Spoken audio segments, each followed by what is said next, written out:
We got a Zwift race breakdown today on the Cycling with Watts channel. If you're new here, my name is Jared Watts. I'm a very amateur cyclist who likes to think they are pro, and I do a bunch of racing videos, Zwift, road, cyclocross. Try to do it all for cycling, give away tips to make you a better cyclist. Today, this is the Project Echelon Racing Series. So I actually did pay to be in this event. Pretty cool. They have a bunch of verification steps to try to eliminate any cheaters out there. I think there's 8 races altogether in the series. So today we are on the Innsbruck KOM after party, 3 times up the leg snapper, and then it ends with about a 20-minute climb. This is a little bit over an hour-long race, which is longer for Zwift races. So starts off normal. This is the second race in this series, so I kind of know some of the big hitters. This is category B level racing. And it starts off, normal. It's going to be flat till we hit the leg snapper. I don't expect anybody to really do anything until we get to those leg snapper spots. And I really don't think people are going to attack until the very end anyways. So my strategy in this race was to attack on the third leg snapper. I'm a punchy rider. I can put out, 700 watts for 1 minute, and that type of climb for me is really good. I'm going to get killed on the 20-minute climb at the end, so there's no way that I am winning this race if I do not break away from the peloton. And as you can see here, no one's going to break away this early on in the race, especially when it's an hour long. That's what I expected. That's basically what we saw. A little bit later on in the race, somebody does attack, and we will get to that portion of it. We're getting close to the first leg snapper, and this is going to be a really good chance to see, does anybody want to attack on the leg snapper? How are people feeling today? Just kind of, feel out the entirety of the peloton. At least that's what's going on in my head at this moment. And as we get to the base, I see 2 people kind of go off the front. That makes me a little bit nervous. Now, I don't want to be at the front. I want to be about 10 wheels back at this point. I want to get some drafting benefit. I do not want to get dropped off the back. But I don't want to be at the front. That would just be too much energy, especially when I'm planning to attack on the leg snapper the third time. So I can't waste too much energy here. And so I'm just kind of feeling out the group, seeing what everybody else is doing. And they're doing what I kind of expected. And so what I'm hoping is going to happen here is that we get over the top with a group, and then we can go on the descent and maybe make a gap on the peloton. So I'm just trying to be at the tail end of that gap. If it does happen, I don't want to expend too much energy. So that's why I'm just kind of hanging out towards the back. I'm not trying to push anything at this point, just trying to hang out on the back. So I get clipped back onto the pack here, go to 0, try to get in a super tuck position, but otherwise I'm just going to coast because I know that I'm going to hang on to the back. Once I'm basically attached to it, I'm going to hang on to the back. Now the peloton does end up gaining back here, so it's not like anything was really gained, but I didn't really feel like I used that much energy at this point in the race. We're 10 minutes in here. So I felt like that was a good move on my part. Just in case people wanted to go off the front and a split happened, I wanted to be there, but not expend too much energy. If people are making you expend too much energy, then you want to shut that down, get back to the peloton, because the majority of the time you're not going to break away from the peloton, especially on a downhill. I'm a little bit lighter of a rider. I say that I'm 162 pounds ish, somewhere in there. So sometimes I do get dropped off the back of really big descents. So I don't want that to happen, but the peloton's all going to join up here, and we're going to be on a flat now for another 10 minutes before we hit the leg snapper again. Now, this is the spot where somebody finally attacks, but this guy gets off the front way too fast and easy. So my suspicion is raised at this moment because I'm this guy is putting down some watts and getting off that front pretty easily. But 2 things are going through my head. 1, that's a little suspicious. Number 2, nobody wants to follow him. And I believe he did get disqualified in this race for wrong power numbers because he went away off the front and stayed off the front, just way too fast. But nobody wanted to follow him, which makes me think, well, there could be a shot for me to go off the front when we go up the leg snapper the third time. Now, this is a couple minutes later. Somebody goes off the front to try to close him down because he's 14 seconds. Nobody really knows what's going on with that person at that time, but he's 13 seconds up on the group. And I want to see if anybody's going to go with. Now, this is kind of a dumb move on my part because I'm going to expend probably too much energy here. I should have just stayed in the peloton, really. hindsight is 2020, but I should have just stayed in the Peloton at this point. But I wanted to see what the Peloton was going to do. Again, this is going to see if my attack later on is going to stick. I know I have the energy to put it out here. It's just whether or not was that smart. I don't know. Because if I get 3 or 4 people to come with me, maybe we can catch that guy, and then we're going to have a huge gap on the field. Again, there is a 20-minute climb at the end. There's no way I'm winning that 20-minute climb. And if you see that guy in first place, he's putting out like 6 watts a kilo, and that's just like, that ain't happening B-level racing for that long of time. But the Peloton doesn't want to come with me, doesn't want to catch this person. So I've got to shut it down pretty quickly. Peloton is 1 second behind at this point. Nobody is coming up to help me. So nobody really wants to work with me, and I can't do it solo. So I need to shut it down quickly, recoup my energy, because we're going to come up on the leg snapper for a second time here in a couple minutes. So now it's about recouping energy, get to the back of the Peloton, and slow it down. So unfortunately this didn't work, but it was a good chance for me to see again how the Peloton was reacting to things. What was their thought? Who was motivated? Who wasn't motivated? No one's really motivated to go off the front, which really is signaling everybody wants to wait till they climb at the end of the race. So we are going to come up to the leg snapper again for the second time, and I just want to be there if anybody really throws down a bomb. I don't expect anybody to throw down a bomb, so I'm just going to try again, sit 10 wheels back, crest over the top, hang on to a group, and then coast downhill. And again, I want to be close to that back just in case the split happens. I just want to be mindful of it. I don't want to be, 30th wheel cresting over the top of that hill. That's a recipe for disaster in my head.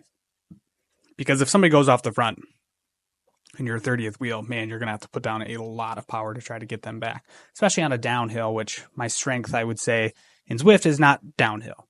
It's these 1-minute climbs. So again, this is not putting out too much effort for me. Again, 500, 600 watts is a lot of watts. Like, it's definitely going to take its toll, but I'm not burning a match, I would say. I'm just doing what feels comfortable for a minute. It's not that hard, and I know I can rest on the descent here. So I'm, 6 wheel right now, and I'm just going to coast down this hill, take a really easy and draft off these people, because no split is going to happen. And again, that's something that you have to think about in the middle of races. It's like, I've seen the leg snapper once now, and there was no split. I see that people aren't motivated. There was no split. So I just don't really think anything is going to happen here, but I just want to be close enough to the front in case something does. But I don't want to be first wheel. I always want to be getting a drafting benefit. I want to hide as best as possible. Again, I'm trying to attack the third time that we go up the leg snapper. So I need to save as much energy as I can. So the Peloton is going to reform at the bottom of this hill. There's no gaps happening. So we hit some flat road for a little bit, and now we're coming up on the leg snapper for the third time. Now I want to attack here because there's a 20-minute climb at the end of this race, and I'm going to get killed on that climb. I'm not a climber. Okay, that's not my specialty. So if I have any shot of winning this race, I have to get a gap here and then hope that I can sustain that on the climb. It's a small chance. So what I'm doing is going towards the back of the Peloton, and then I'm going to try to shoot forward. In Zwift, that really helps to get that boost of speed up, to sit behind people, catch their aero draft while you're putting down the watts. So I'm putting down some good watts here. This is good for me. I'm not blowing my, full load that I have.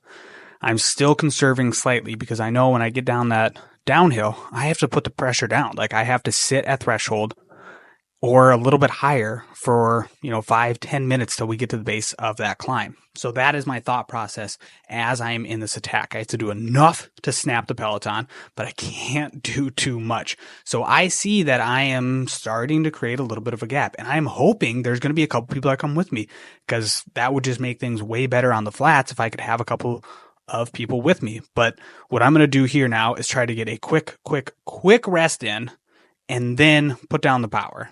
Like, that is my goal here. Get a quick rest in and then put down the power, because micro rests are incredible in the middle of a race. Like, you have to find every area to rest as best as possible. Find those areas to rest. So I do that little bit of resting and then put down the power. Now I've created a gap on the field, which is sweet, but it's a small gap, right? Like 5, 6, 7 seconds here. not much, but I also don't have anybody with me, which is disappointing. Like, I need people with me. I really need people with me, but that's life, and I got to keep rolling with it. Like, I have to push. I have to try. If I don't try, I'm gonna get dropped on the climb anyways. So at the end of the day, this is a really good workout. This is a Zwift race. I'm not trying to win these races. These aren't A-level goals for me. They're good, solid workouts and pushing me in winter months when I wouldn't be pushing anyways. So now we get on the flat. I have to keep the power down, and I fast forwarded here because the flats were boring to watch. And I just didn't get enough of a break. I think the most I had was 10 seconds on the field at one time. And I was starting to get tired. And the Peloton was starting to catch me, 6 seconds, 7 seconds. There was a couple guys who latched onto me. They had teammates in the field. And so I knew that they weren't going to pull through and try to help me. This was my race over, basically. And disappointing, but it was okay. Like, I knew it was a small chance to work. And this was me realizing that, okay, now I have to suffer through a climb where I'm going to get dropped, and there's no way I'm in the top 10 of this race. This isn't my course. So I had to make that shot at the beginning of the race, try for something, see if it was going to work. It didn't, and you have to live with it. So we're at 40 minutes here. I got 20, 25 minutes of suffering, but it's going to be a really good workout, especially like mental fortitude. If you can push through in these Zwift races and get through the end of them, like, that just bodes so much for the outdoor season. And the criterium racing, cyclocross racing, those are my big level goals. Zwift racing is a ton of fun. They're just not my top level goals, but they push me like no other at this time of the year. So the Peloton is going to catch here. I'm just starting to back off the power because, my time to shine is over, unfortunately. So I'm just backing off the power, going to sit back in, nestle back into the pack here. Now, unfortunately, my feed did not record all of it, so we're on the climb now and just starting to show that, like, people are going to go off the front here. We're just starting the climb, and I understand that people are going to go. I'm going to, see what I have left in my legs to see if there's any shot of me following them. I figured out pretty quickly that there is no shot of me following them, especially with where my legs are at. But again, I thought I'd give it a shot because I can't attack them at the end. If I can just stay with them a little bit, catch some draft, like maybe I get pulled with them. Like, again, there's always strategy in bike racing. And if you just keep giving yourself a chance, that is the best thing you can do for yourself. So when you feel like you're about to blow and just fall off the back, can you hang on another 20 seconds, 30 seconds? Like, you never know what could happen in a race. And there's been times where I feel like I need to fall off, and I stick on, and I feel better 5, 6, 7 minutes later. And I'm able to put an attack in somewhere. Not in this race, because now you see I'm basically by myself, and this was the rest of my race. I think I finished in 16th place on this race. I'm in 14th right now. So I'm just setting my own tempo, basically, 200, between 200 and 250 watts. Just going to finish this workout, right? Like, this is a workout now. That's my mindset. I need to mentally be strong in order to get to the end of the race, because I'm going to be by myself. 3.2 miles left of just uphill. And that's what it is, but it's a character builder. Like, you have to look at every race opportunity as a chance to get better. This is a good chance to sit zone 2, zone 3. Probably won't touch threshold much in this effort, but you just finish it out after doing a really hard effort. So we're going to finish at a little over an hour on this race. And it was a great, solid workout. Now, if you are a fan of this video, please subscribe and like the page. It really helps out. I appreciate you watching this, and happy Zwifting for the rest of this winter.